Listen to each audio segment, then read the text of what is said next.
Let's begin with the first section of our lecture, which is voice and speech disorder. And in this section, we will talk about one very common abnormality of the voice and speech, which is the hoarseness of the voice. So in this section now we will discuss what are the different investigations that can be done to diagnose the causes of the hoarseness, and also what are the causes that can lead to the hoarseness of the voice. So hoarseness is for how we define the hoarseness of the voice. We keep on repeating that the patient has the hoarseness of the voice, which is one very common symptom of the disorders that involves the throat and the larynx. So the hoarseness of the voice is roughness of the voice, which result from variation of periodicity and or intensity of consecutive sound waves. So the roughness of voice, which result from the variation or changes of periodicity or intensity of consecutive sound waves. So this causes the hoarseness of the voice. Normal production of the voice is how we should have the vocal cords. What's the position of the vocal cords when the normal sound is produced or normal voice is produced? The vocal cords should be able to approximate properly with each other. So these are the vocal cords when we talk normally and when the voice is produced normally. These vocal cords should come and approximate each other for the normal production of the voice. So proper approximation of the vocal cords is important. Have a proper size and stiffness. So the cords should have a proper size of the vocal cord, and they should have a proper stiffness to produce the normal voice. Have an ability to vibrate regularly in response to air column. So these are some characteristics of the normal production of the voice. And when we talk about any abnormality of speech and voice production, it means these normal characteristics are not present, so the production of voice is not normal. So there should be approximation of the vocal cord, proper size and stiffness of the vocal cord, and the ability to vibrate in response to the air column. All these are important features of voice production. Important factors are the loss. Now, since we know the normal factors leading to the normal voice production, any abnormality can lead to abnormal production of the voice or disorders of the sound, voice and speech. Loss of approximation. So if the cords are not approximated properly, there is abnormality. Like in vocal cord paralysis, if there is paralysis of the vocal cord and they are not approximated properly, it can cause the speech disorders. Fixation, if they are fixed, they are stiff. Tumor in between vocal cords. So loss of approximation of the vocal cord is because of all these different factors. Size of the cord is important. Increase in the edema of the cord. If there is a tumor of the cord, decrease in partial surgical excision of the cord if the size is decreased. Fibrosis reduction. Fibrosis of the vocal cord also cause decrease in the size of the cord.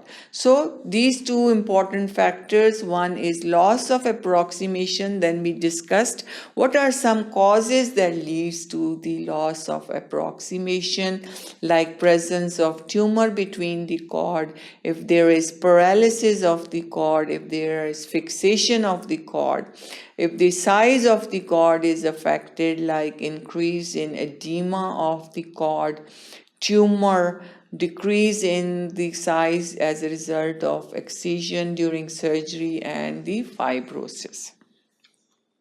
Stiffness, another factor, is a decrease in the paralysis, increase in spastic dysphonia, and increase in fibrosis. So all these are different factors that can cause the abnormality of voice production or the hoarseness of the voice, because hoarseness of the voice is caused by if there is loss of approximation, change in the size, and also the stiffness of the vocal cords.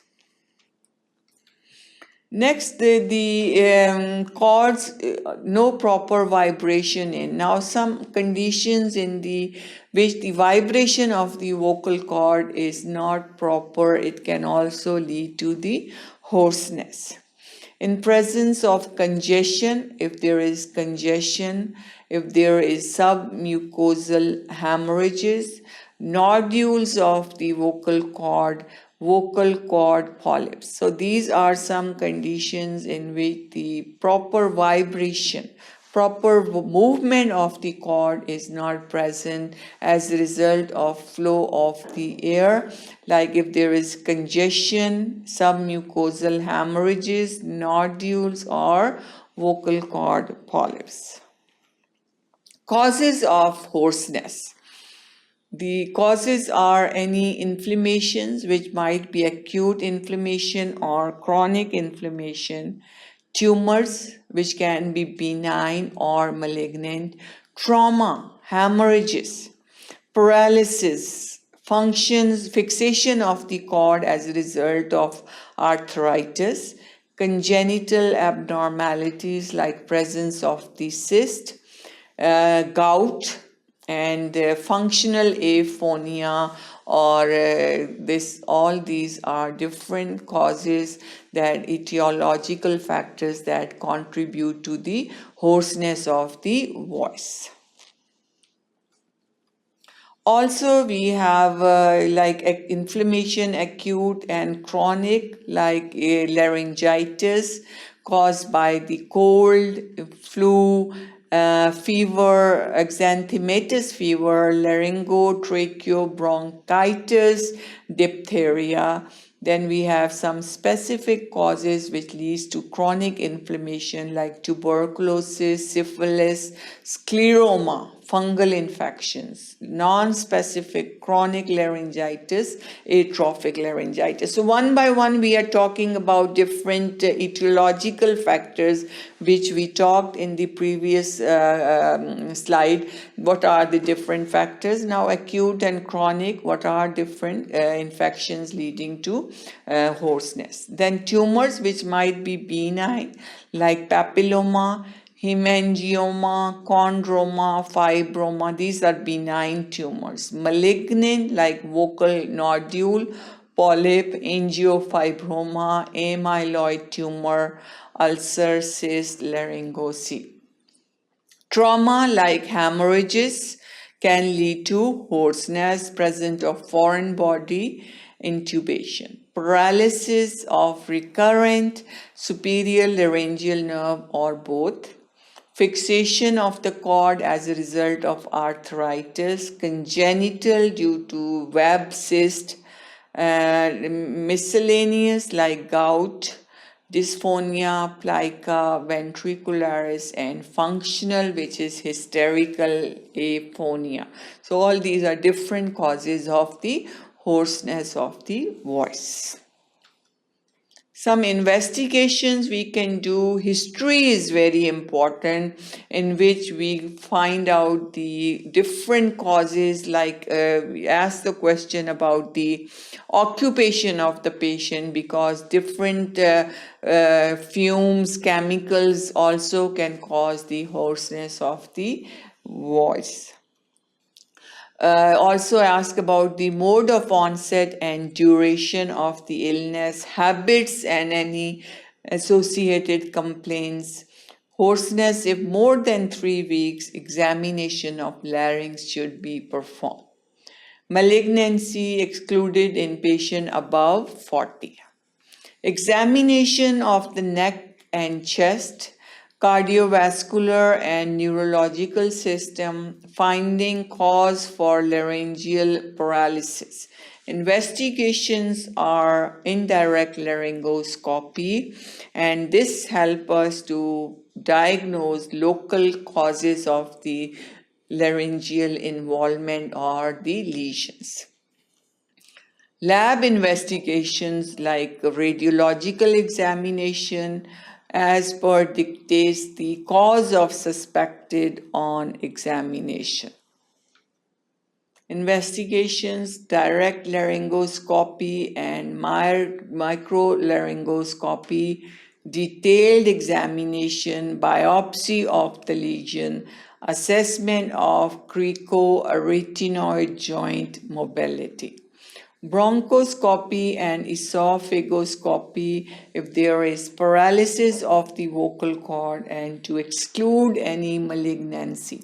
So these are direct, indirect laryngoscopy and microlaryngoscopy, and then also bronchoscopy and oesophago-scopy. All these are different tests that are used for the investigations.